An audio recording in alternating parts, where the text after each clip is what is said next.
So this is the first edition, part one of the KhoodeelaarTV television channel, broadcast at 20:30 GMT on Friday, the 7th of October, 2022, on the internet, not on satellite or terrestrial or cable networks or cable platforms. This is the 7th of October 2022, and the turmoil in the Truss disaster camp parked at number 10 Downing Street in London SW1 continues. And back in Pakistan, Imran Khan is in the news after he has offered to talk with Shehbaz Sharif over the next step to solve the problems of Pakistan, which is to hold the election first, and until the election, allow Shehbaz Sharif to remain in office. But the election must be held free and fairly. We shall be talking about those and also taking a look at what is happening in relation to the corruption of various elected mayors and the corruption in Croydon that we talked about 2 days ago, as uncovered by a particular special edition broadcast by Al Jazeera English. Of course, the Labour files, which show that the Labour Party, centrally, the United Kingdom Labour Party, at central level, has been openly complicit with active lying and corruption. Now, Croydon is one of the most corrupt local councils because Croydon Council operated a series of criminal front outlets and outfits. It created with the collusion and complicity of sitting members of the council, which council at that time was Labour controlled, and a woman called Jo Negrini. These are crooks. And Croydon itself had to declare itself a bankrupt. And the Labour Party did nothing to bring to order, bring to an end the corruption and criminality that were going on, rampant corruption and criminality going on in in Croydon. Did I say Camden as a slip of the tongue? I must have done, but it wasn't just a slip of the tongue. Camden, Labour controlled, is corrupt. Haringey, Labour controlled, remains corrupt despite the stunt created by the so-called momentum outlet that temporarily sort of asserted control by foisting a few of the momentum kind of placemen and placewomen in key positions. Now, Haringey is the place, is the corrupt council where Baby P was murdered. And the council's line management employee responsible for the cover-up of the murder of the child, Sharon Shoesmith, featured quite prominently for a significant number of months in the UK national news. And this was during the kind of last few months, I think, of the Gordon Brown-fronted regime. Just before the May 2010 elections in the UK.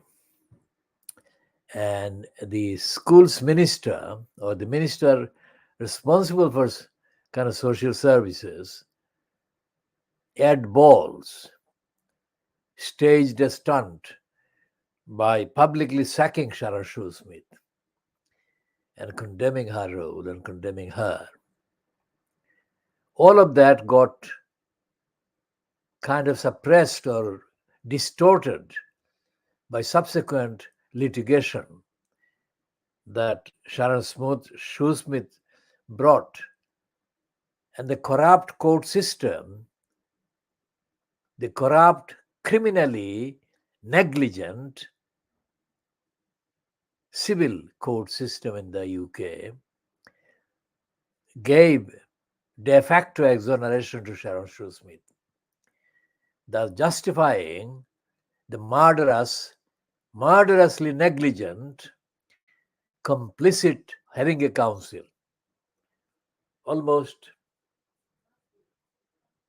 virtual exemption or exoneration. So what happened in the Labour Party, essentially lying to cover up the crooks, corruption in Croydon Council, was not confined to the Labour Party headquarters. Corruption, corrupt negligence is rampant in the court system. And as we have said and had to say in context about Hillsborough, the disaster at Hillsborough in Sheffield, Hillsborough football stadium in Sheffield, 1989 Hillsborough disaster, refers to the deaths of nearly 100 football fans due to the negligence of those who control the entrance and exit to the Hillsborough Stadium. The deaths were caused by the stampede,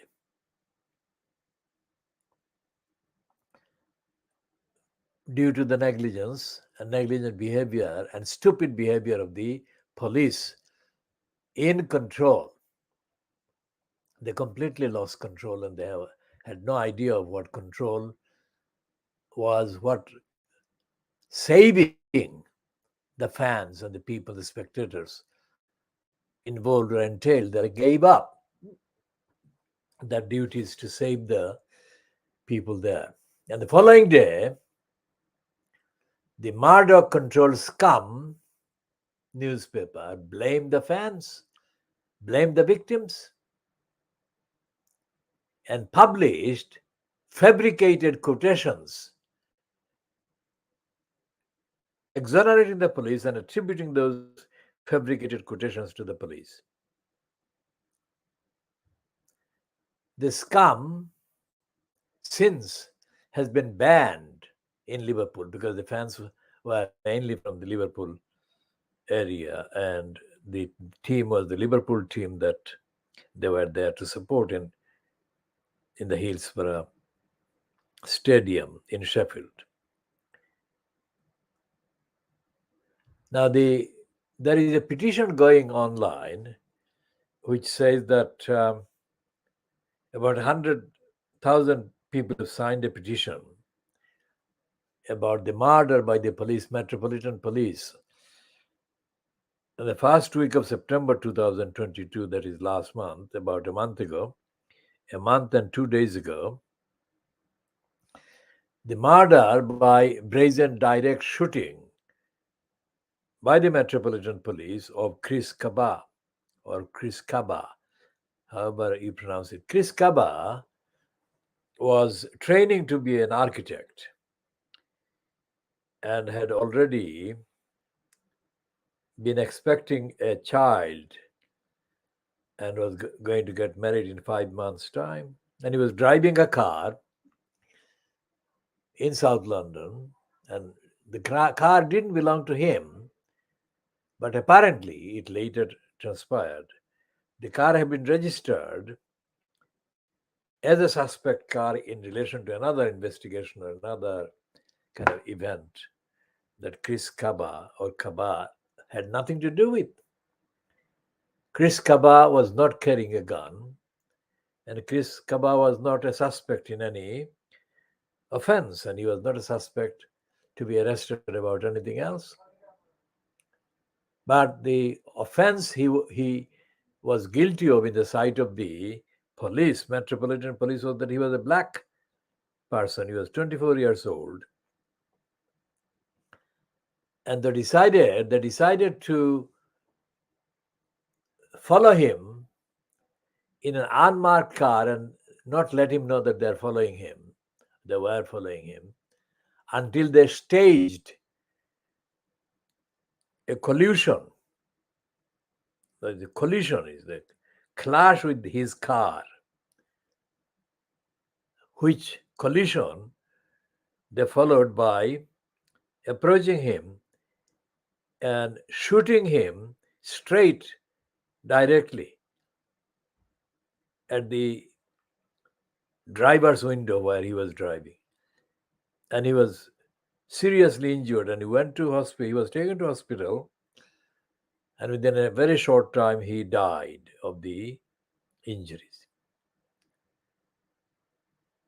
Now the complaints against his murder have been kind of initially denied by the Metropolitan Police as well as by the so-called absolutely disgraceful independent police complaints banality, which also took the same line of denial as done by the Metropolitan Police.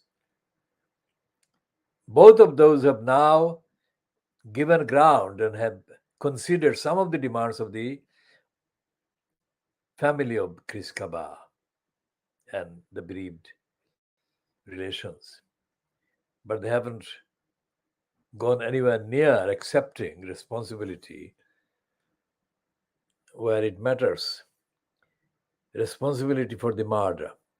And the fact that this is the kind of young person who can be compared with Stephen Lawrence, because Stephen Lawrence, who was murdered in April 1994, was it 94 or 93?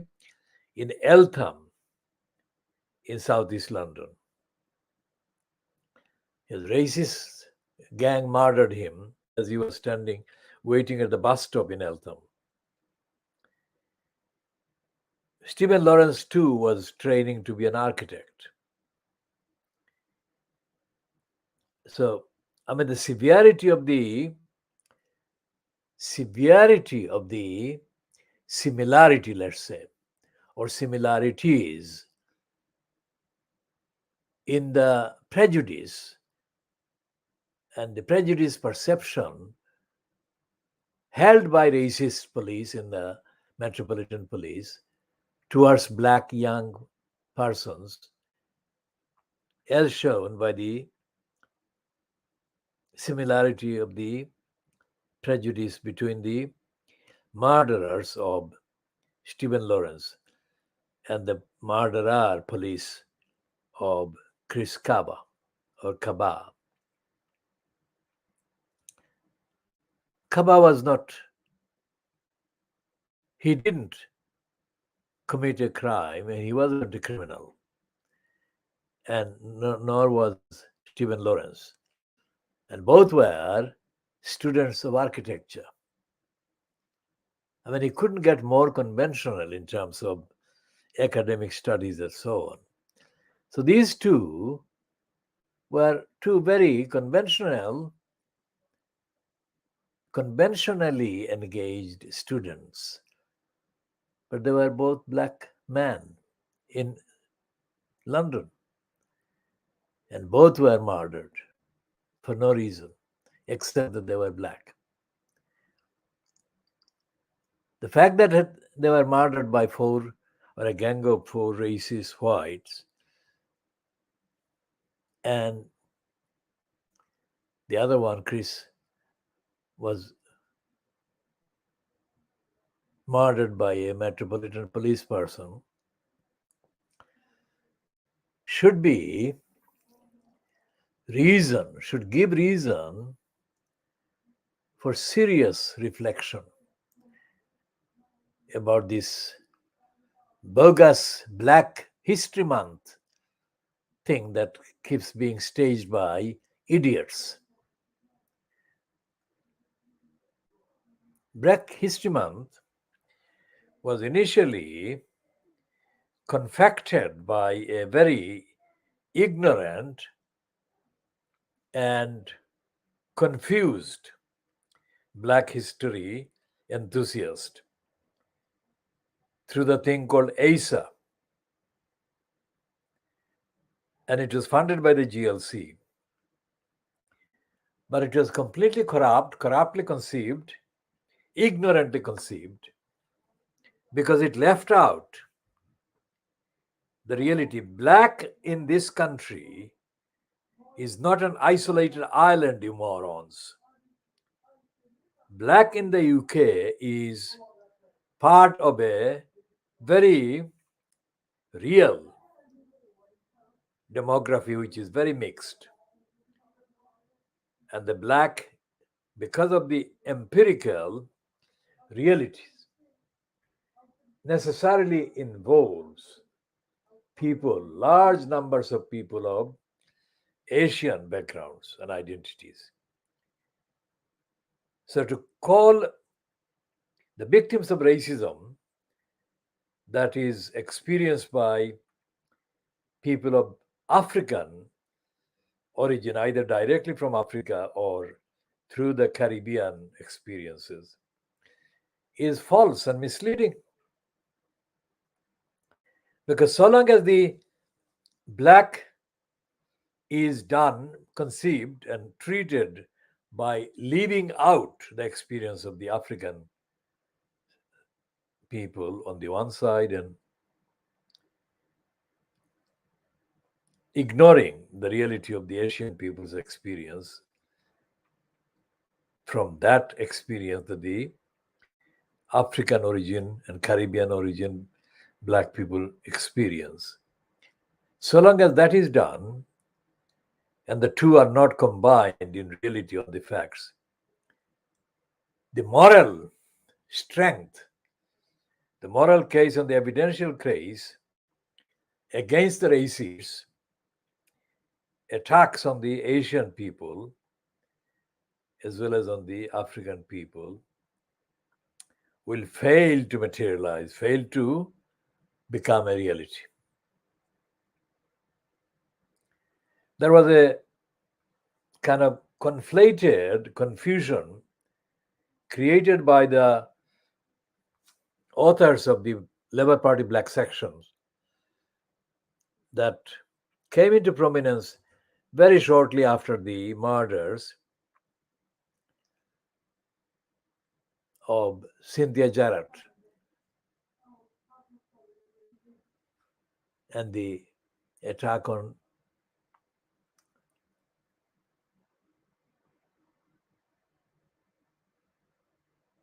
the Black mother in Brixton, Sherry Groves. Although it came in the immediate aftermath, not necessarily following those events, but the Labour Party Black section was kind of promoted by the crooks in the Labour Party, the racists in the Labour Party,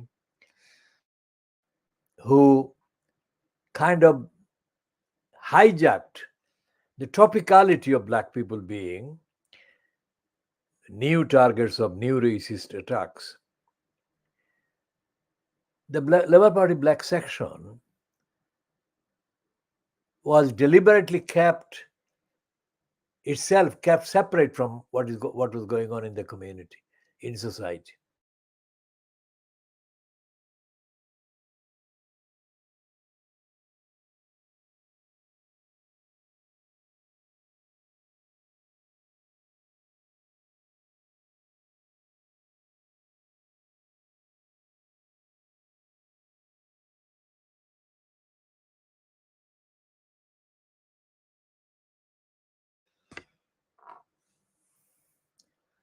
So there was no real debate about the Labour Party's own racism.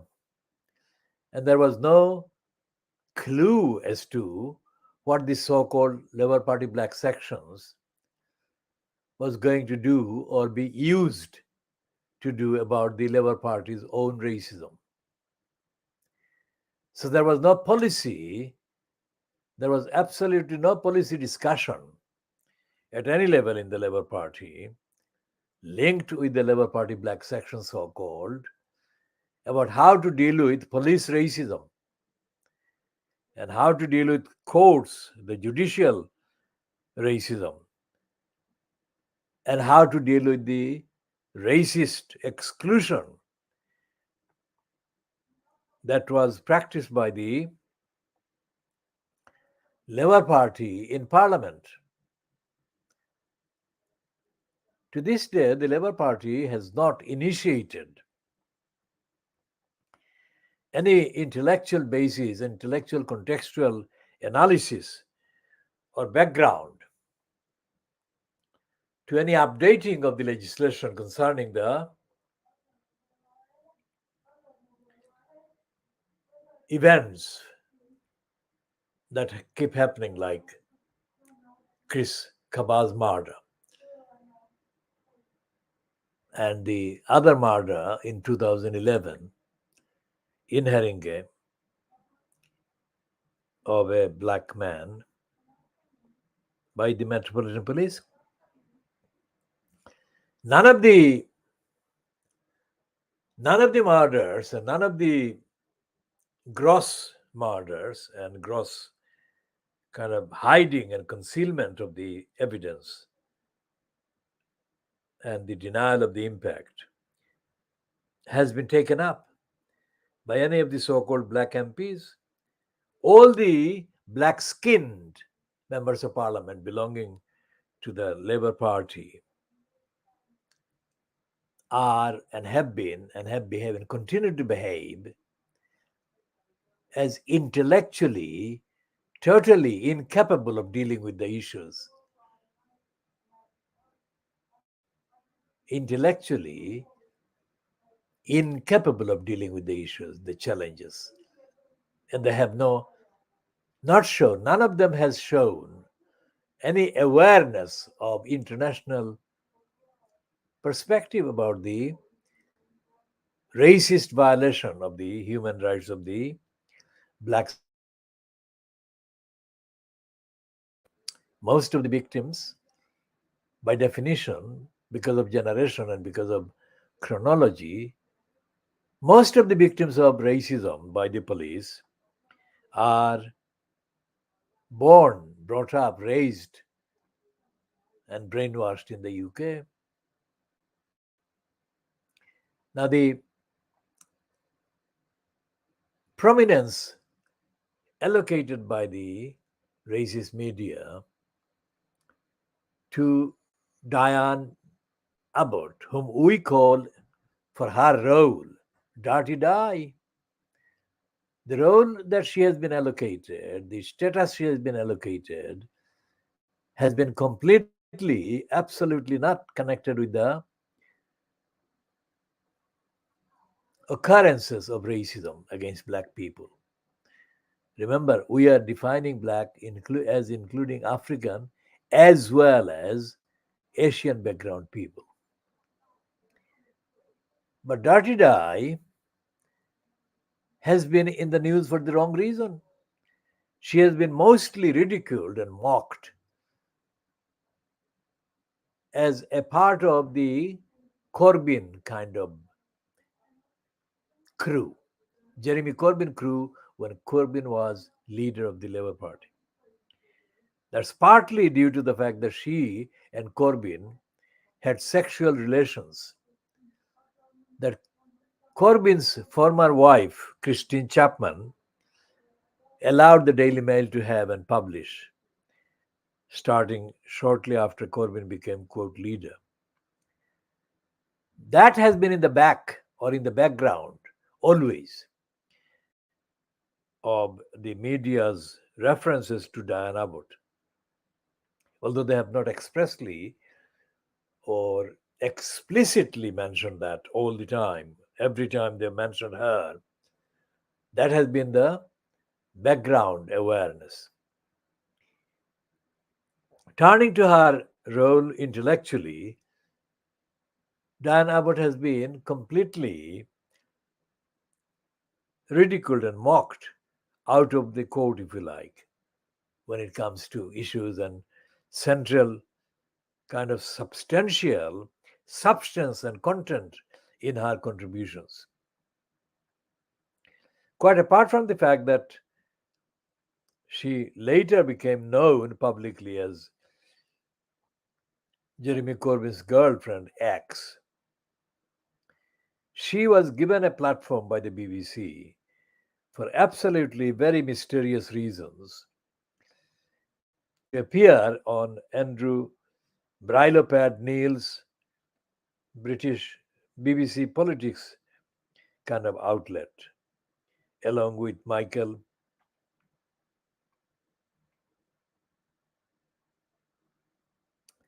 the Spanish one, isn't he? And it turned out later, not at the beginning, that Portillo, Michael Portillo, the Spanish one, and Dirty Di were school contemporaries at school or school friends. And it further was revealed that they were personally very close friends. Now, who cooked up that idea of giving those two a joint platform on the BBC, Brilopad's program, has not yet been publicly established. But the fact that they were together and that Dirty Di had known Portillo from the school days, for her school days, shows that it wasn't. The Dirty Di had nothing to do with, I mean, Dirty Di's appearance on the BBC had nothing to do with any intrinsic intellectual abilities on her part, but something completely extra academic, if you like. Her personal history with Michael Portillo. And when the two were, let's say, visually compared, Portillo's contributions almost always turned out to be, in quality terms, substantial terms, heavier, if you like, variety than Dirty Di's. And Dirty Di has always been very shallow, which is the main issue that came up whenever the scum and the Daily Mail and their ilks mocked her and their columnists mocked her. Essentially, what it comes down to it actually is that the fact that there has been a prominent black MP, that this is the one that she has been referred to as the oldest, kind of the first black MP, etc., which is not true. But the fact that she has been legitimately gives rise to the fact that she has to have evidence of delivering substantial quality contributions, both in the House of Commons as well as in the public forums, as a black MP, to justify the stupid assumption or the line that there is a thing called Black History being chronicled on the Black History Month activities. Both are non-existent. Just like the Vice newspaper, which was an offshoot of the racists from the NUJ, Mike Jamshit, Adrian White, and Jake Eccleston of the National Union of Journalists, who set up shop in the Victoria Park Square near Bethnal Green Station in 1981 under the falsely adopted banner of Eastern News, which I joined as an Easterner and then found myself engaged in battle against the Mike Jamshed. And the Jamshed racist didn't know how to run away from the debates that I was having with them. So they indulged in the typical adopted traitor and find an excuse. So they invented a thing called an extra page on the Eastern News. And they discovered a completely, absolutely strange, bogus kind of uncle, Nephew Tom, called Val McCullough. He was not in any way a campaigner, he was a kind of accountant, sort of. And they invited him, and they started a page with his name on the Eastern News. And this then immediately was used as the springboard for the apartheid funded, that is the Barclays Bank funded outlet called the Vice from there. So Val McCullough was joined by Alex Pascal. Alex Pascal was nothing to do with the Eastern News, but he was a name in the ethnic surrogates kind of business, mainly because of the black Londoners' pretension. So Alex Pascal and this Val McCullough were joined by a South African born Robert Gabenda. He's an Indian of South African kind of background. Robert Gabenda was and had been a court journalist in South Africa before he landed in the United Kingdom. And Robert Gobinder had pretensions that he was different. But it turned out that Robert Gobinder, before the fall of the USSR, had been bribed and bought up by Romania's dictator Ceausescu. And Robert Gobinder confessed to all of that by giving me presents of at least 3, if not 4, titles bearing his name and being about praise by him of Nicolae Ceausescu of Romania. So if you look at all the history, all these people in the United Kingdom in the last 50 years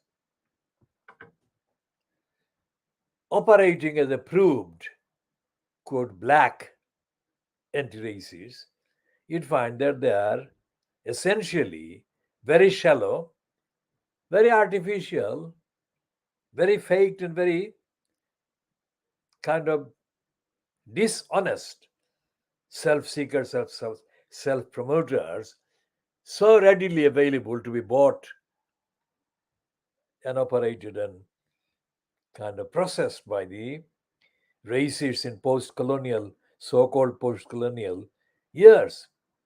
Britain remains Britain, that is the ones that make the decisions, that occupy the positions of decision making in the state, is as racist and as imperialistic as it ever was.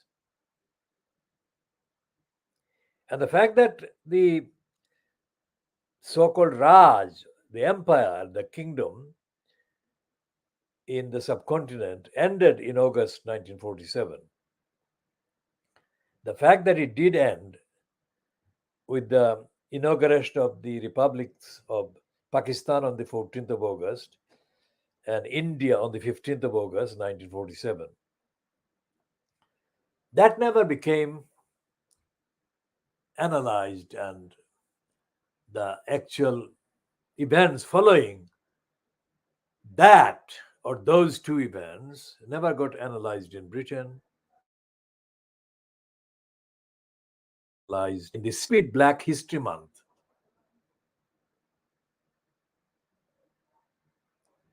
And as I said previously, the Black History Month is a grotesque distortion at every level. I encountered a thing called John, what's his name? What was his name? It was a BBC London kind of linked individual, a white man called John something in the early 1970s. At a meeting held in the Bethnal Green area, somewhere in Bethnal Green Road, this racist moron, I think it was John Brown or something like John Brown, he made the stupid assertion about the Bangladeshis.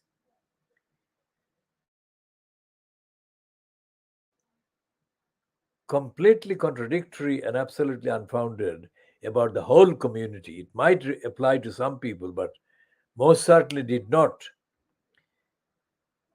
reflect or represent the behavior or the attitude of conscientious Bangladeshis, no matter how small that number might be.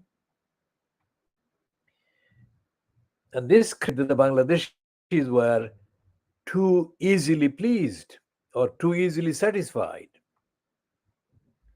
Now, what you are saying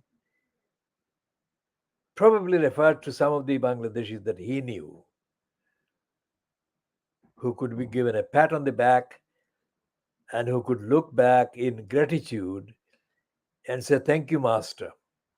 But it didn't apply to us. Well, it most certainly never applies to me. I think his name was Brown, John Brown. But I can research and update on that particular part of the name. Now, the grinning back and showing gratitude, "Thank you, Master," refers to the behavior later of one or two, at least two or three Bangladeshis resident in the Brick Lane area who were kind of entertained or treated to entertainment by the Labour Party controlled council's then leader, the racist idiot called Paul Beasley. And apparently, Beasley took these couple of Bangladeshis on helicopter travels or trips around London, around East London. Only God knows how flying them in a helicopter trip had anything to do with anything.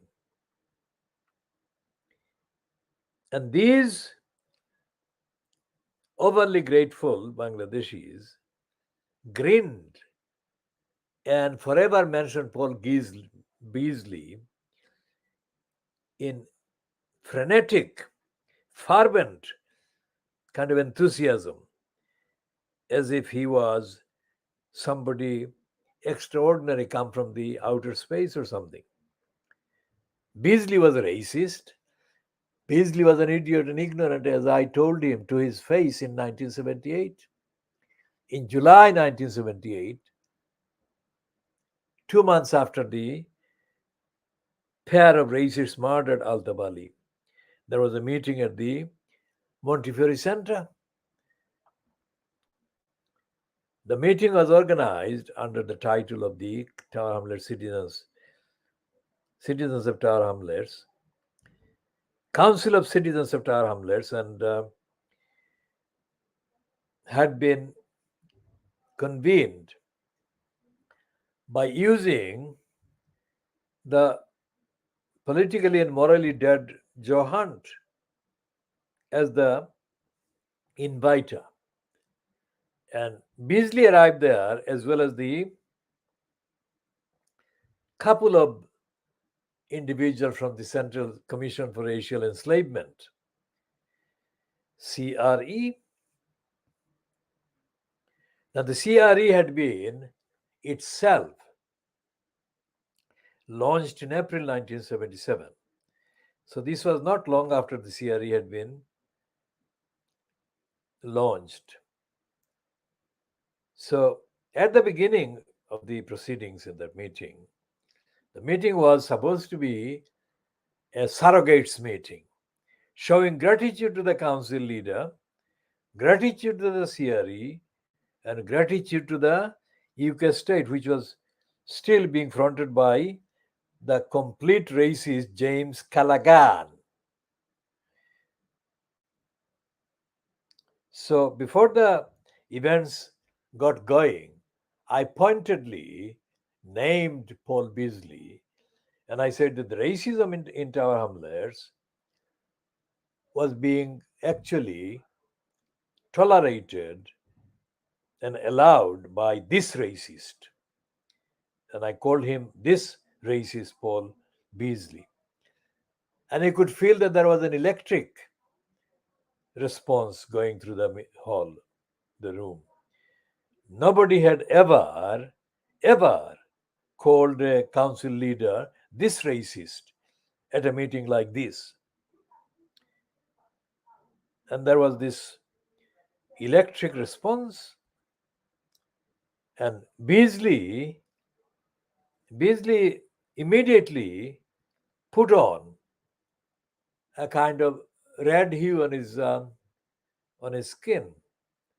He didn't know what to say, and whatever he would say would be completely rebuffed and rejected by me, which I did.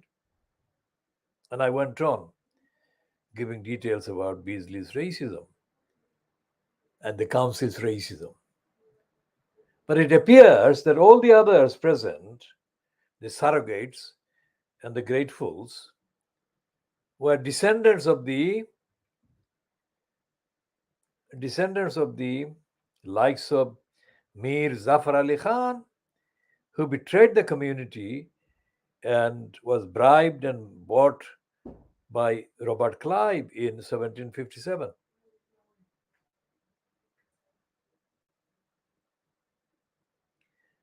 This Beasley, who had a few years later, from under 78, so 79, just before the end of 1980, together with the racist trade union leader, so-called, called Dan Jones, conspired with the Home Office, with Peter Shaw, to deport Abdul Salik to Germany. And it was because of me, my role in exposing Paul Beasley, the racist, that Beasley knew that he should not be provoking a situation where I became involved in campaigning against him.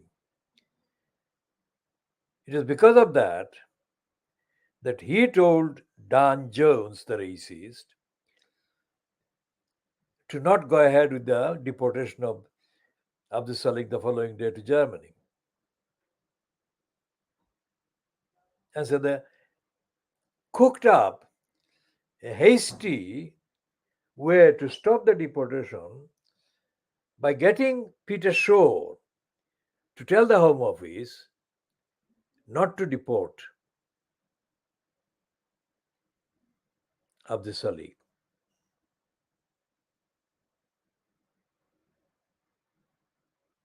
And they didn't deport Abdul Salik because by the time this happened, the withdrawal of the deportation order against Abdul Salik, Margaret Thatcher was in power. That was in 1980. And Jim Callaghan had just lost the election in 1979. These are real events, real, actual campaigning wars against racism in this country. Not a single such event, let alone this event, is featured in the so-called Black History Month. Because the Black History Month is designed by mental slaves, surrogates, and assorted other mental slaves and surrogates and nephews and nieces, Toms or Thomasinus or whatever. And so, therefore, the history of the battle against the racist policing in Tottenham, in Brixton, in Bristol in 1981, that history has never been told. And it was left to the racist Paul Decker controlled Daily Mail to name these racist murderers of Stephen Lawrence with a one word splash, front page splash called murderers. Not the black so-called vice produced by the racist Mike Jamshid and others via their mental slave Val McCalla, nor any other so-called black publication. It was the Daily Mail, the racist Daily Mail, that named these racists and called them murderers and forced the subsequent events, which included the appointment of the so-called McPherson report or McPherson inquiry. Now, McPherson inquiry was chaired by a former judge called McPherson, and the initial proceedings included the submission by those who spoke on behalf of the family of the bereaved family of Stephen Lawrence, that the police were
So this edition is continuing, but it got interrupted. This is 52 minutes 44 seconds, and this is 21:23 hours GMT. So this broadcast is still on. There is something technically wrong in the system. So I was talking about a number of things that have been central to the fight against racism at every stage in the UK in the last 50 years. But those main events have been totally left out of the kind of program as published in the name of the Black History Month every October. Well, every October since this month is being observed by local councils. Not all the local councils, but quite a few, mainly London based councils. And the reason why this program is so completely bereft and devoid of the substance of the real struggle of racism, struggle of opposing racism by black people, is because of its origin. The origin was mainly funded and supported and patronized and matronized by the racists in control of the Greater London Council. The main front person was, of course, Ken Lyingstill Livingstone. And Ken Lyingstill Livingstone, being a racist, would never have anything to do with any genuinely anti-racist intellectual program. And so therefore the funding of the History Month was in a way that accorded with the agenda that Ken racist liar Livingstone would agree with. And it would leave out any reference, all references to the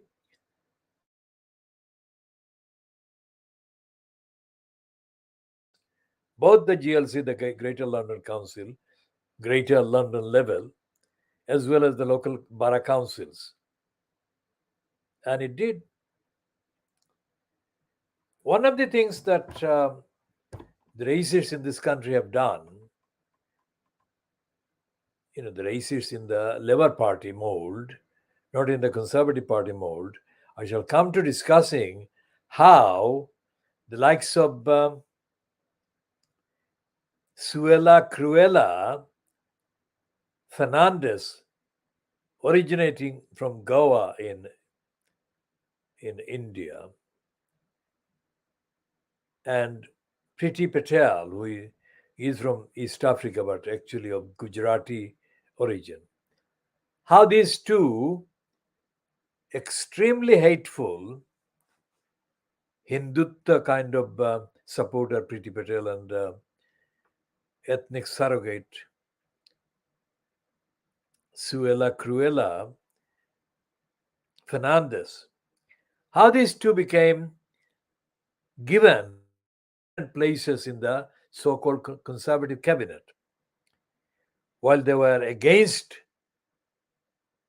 fighting racism, against the human rights of the people, the majority of whom are African and Asian.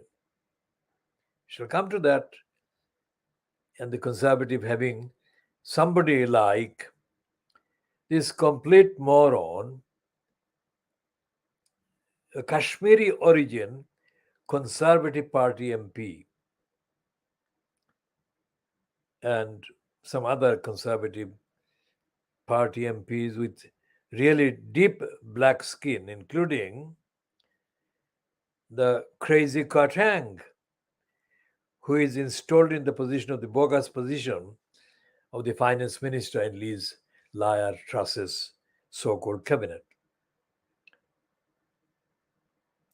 And how Boris Johnson was able to flaunt a totally dark-skinned black as the chair of a bogus commission that was intended to whitewash, literally whitewash, the racist policies.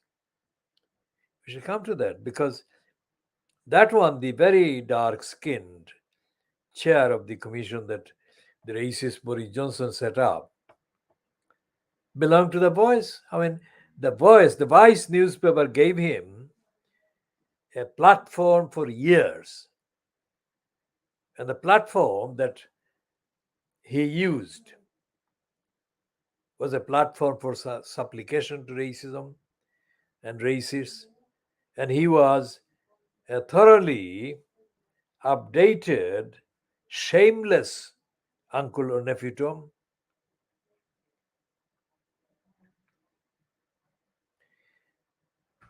And there is no evidence in the programming for Black History Month anywhere that any of the real struggles, battles, and controversies and confrontations and arguments against racist institutions, racist decision making, racist judiciary, racist court system, racist lawyers, racist metropolitan police, and racist so called independent inquiries, independent commission for investigating the police.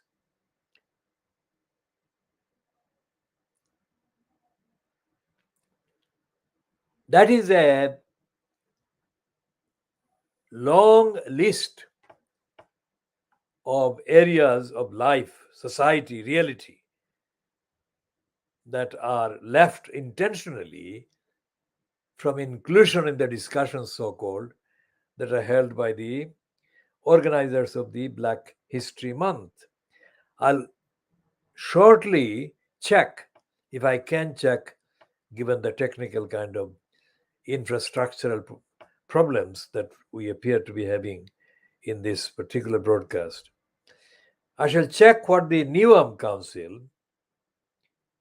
is calling its program for Black History Month this year. And I'm able to say, even before I check that what I will encounter, what I will come across, will be nothing but an additionally outrageous, aggravating list of supplication, surrogation, submission, servility, and stupidity. So, how do we access that information from the Newham Council? Let's see.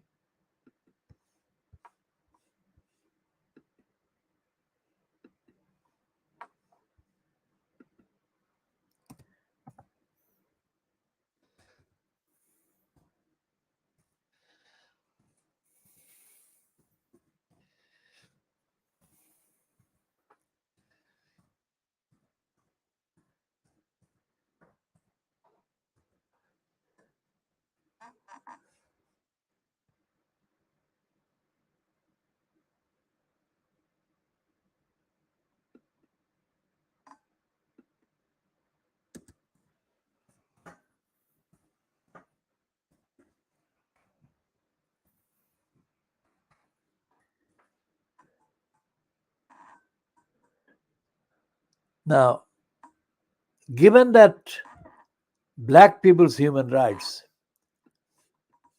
meaning that black people of African and Asian backgrounds, the reality being that the black people's human rights are violated to begin with as a starting point, what is there to celebrate?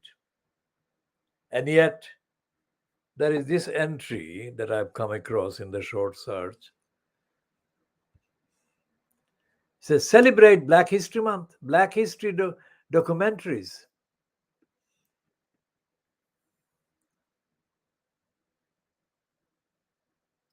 And it says, entertainment and cinema membership at £14.90 a month.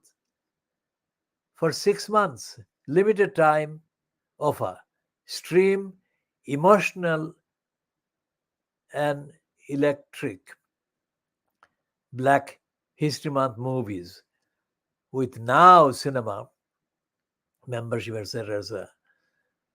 And the next one, the entry. Okay, let's see what Black History Month 2020 is being called.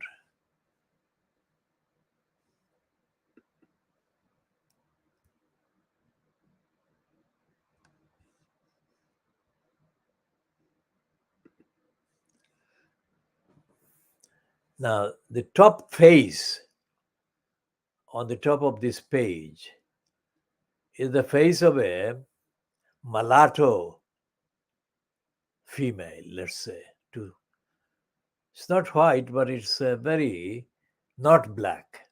What Black History Month means to me. So, what they're doing is they're mulattoizing black people.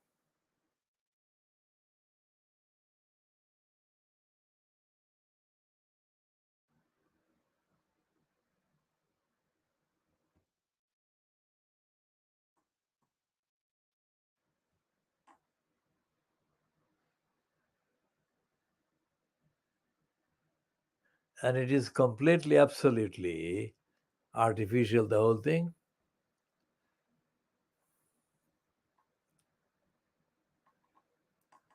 It's all to do with the business.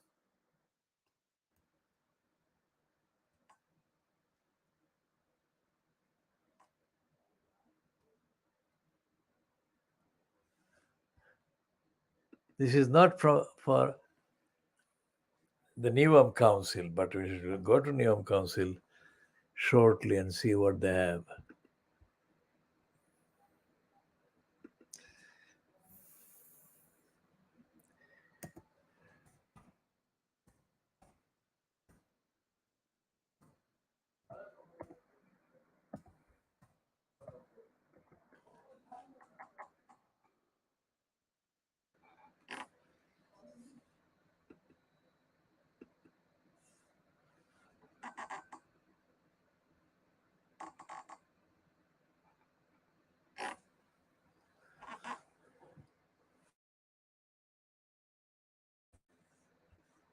And it says building a fair on Newham.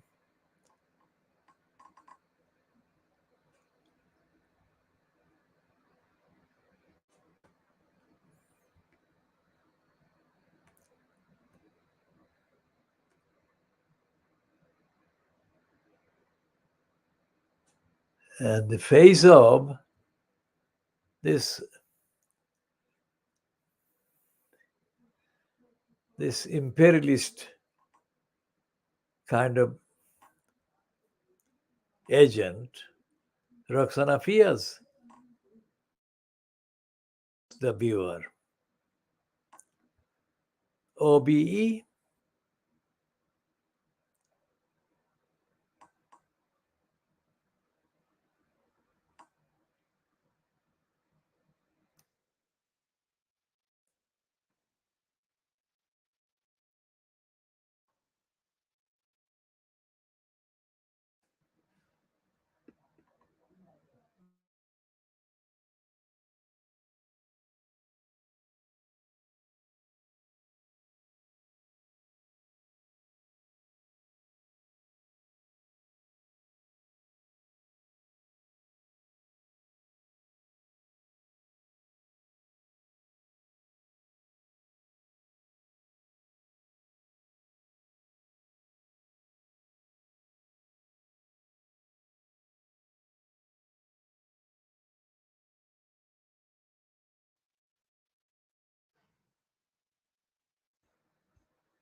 So I couldn't find in the main display any reference to the Black History Month.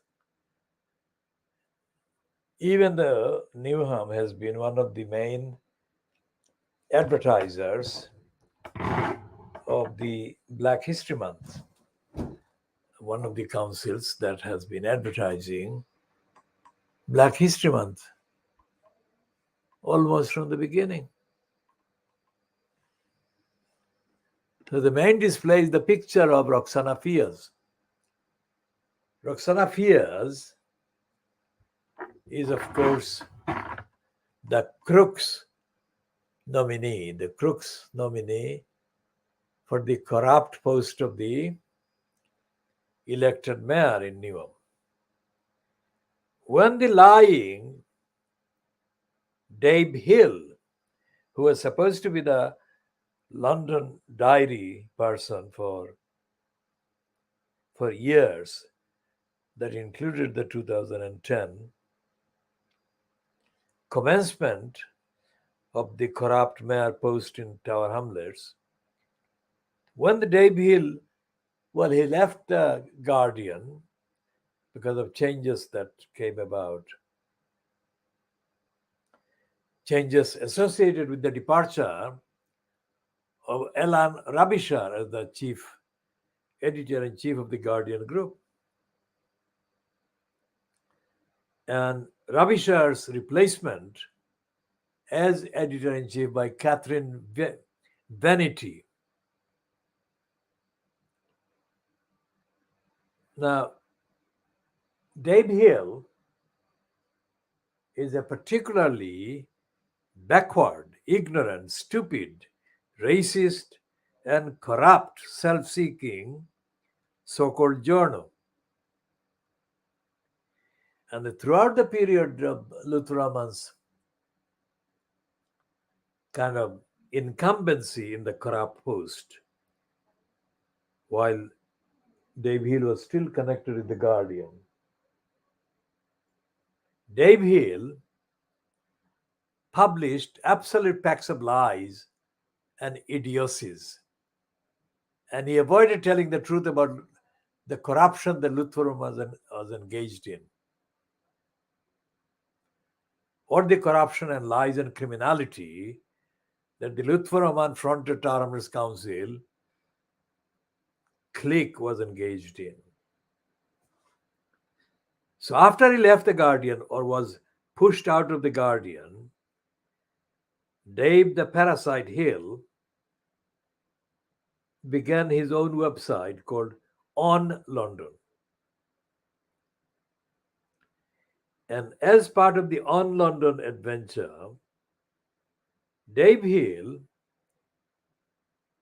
published in 2017, that is the calendar year before the actual election of 2018, a propaganda piece for Roxana Fiers in Newham.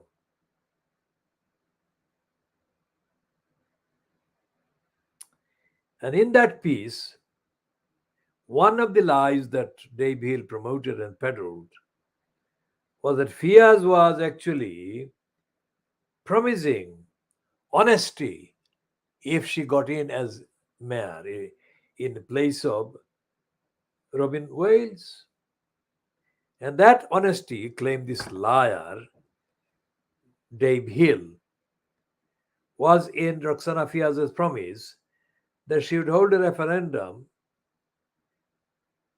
as to whether there should be the post of elected mayor in Newham at all. Well, it was very clear to me that that was a lie by Roxana Fiers. And the fact that it was a lie and that the lie would be swallowed as an acceptable, entertaining, and palatable truth by the most of the gullibles in Newham that would support her. Not all the people of Newham, but most of the gullibles in Newham. Remember, I'm making the distinction. It was very clear that they would think that Roxana Fiers by saying that she would have a vote on whether to have an elected mayor in Newham at all, that by saying that and by doing that, she was meaning to end the corrupt mayor system. That is what they would interpret. And that is what she knew they would interpret. And that is what she wanted to convey as the truth when she knew that it was a lie. So Dave Hill, the idiot, promoted that as a truth as well. And there is this Paul Waugh, the awful Paul Waugh. Is it Huffington Post? I mean, Paul Waugh is as bad. And he promoted Roxana Fias again in 2017 and repeated Roxana Fias's pack of lies in the run up to the internal Labour Party Newham election as to who should be the Labour Party's candidate for that post of mayor at the May 2018 mayor election that was due to be held in May, of course, in 2018. So the promotion piece by Dave Hill for Roxana Fias was as corrupt, as bad, as dishonest, as completely pathetic as the promotion piece done by Paul Waugh. And despite the fact that there is a thing called Black History Month, and that there is a thing called Black weekly newspaper, The Voice, it never is black, it's never a newspaper, it was a complete corrupt, lying thing from the beginning. There is no examination. There has been no examination of the corruption of the elected mayor, either in Tower Hamlets or in Newham or in Hackney or in Lewisham, and there is not going to be any, of course, in relation to Croydon. So where are these people, the so-called black? They say Lutfur Rahman was the first black Muslim or a Muslim mayor. What the fuck? He was not a Muslim candidate. He was the choice of crooks. First Muslim woman mayor in Europe. Fuck off. Roxana Fayaz is neither a Muslim nor a Muslim candidate. Never has been, never will be.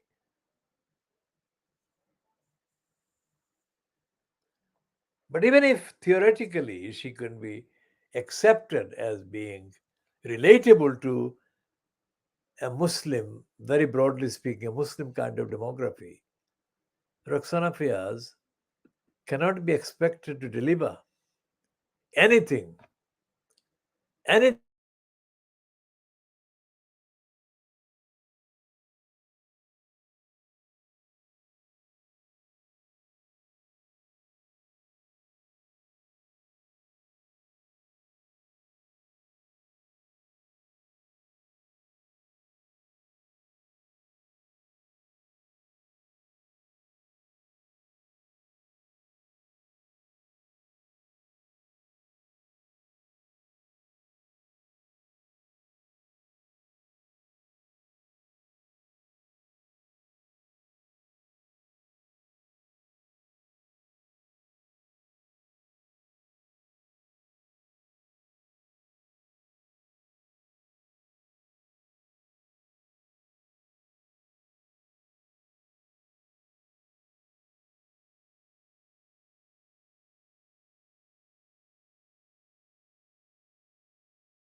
So this is a program that has been interrupted more than once now.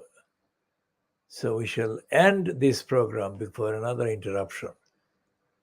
So let's